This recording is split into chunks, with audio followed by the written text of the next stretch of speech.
Hey, what's up, everybody? Welcome to Live It. My name is Sam. This is your chance to take what you learned from the weekend and take it into your week and apply it and live it.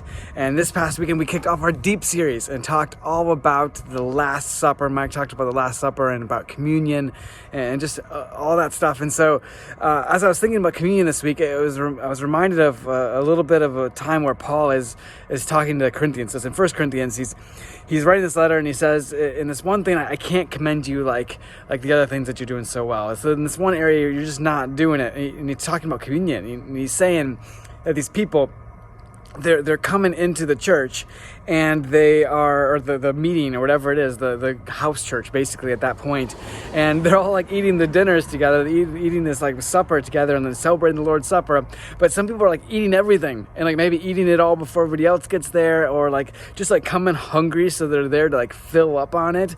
And he says, you can't do that. Like, that's not a good thing to do. And he says, you're like not looking after the poor people. You're not looking after the people that really do actually need this sustenance to survive and do well. And so I was thinking about that and thinking about our faith, and I don't think we look at the Lord's Supper or communion that way, quite that same way as they did then. It's not necessarily this thing that we go to for dinner. It'd be a pretty small little dinner if we did, this little wafer and the juice. But it got me to thinking about sometimes how we view our faith and how we think about our faith. I think sometimes we think about our faith in such a way where we kind of hoard it.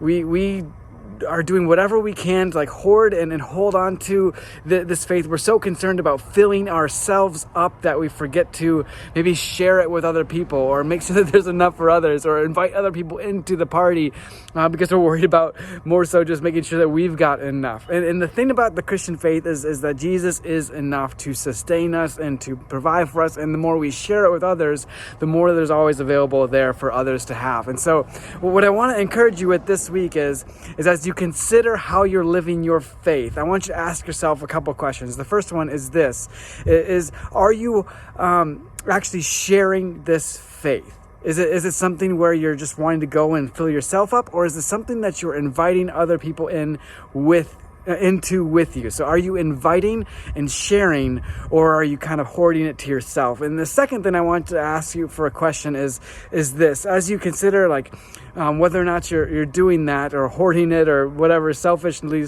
holding on to those things, is this something that actually you consider the thing that sustains you? So is your faith the thing that sustains you as a person and with your life? Because that's what the Lord's Supper is supposed to represent. In a way, it's remembering Jesus' death and resurrection until he comes again, remembering that he's the one that sustains us, remembering that he's the one that gives us the ability to keep on moving forward and living well.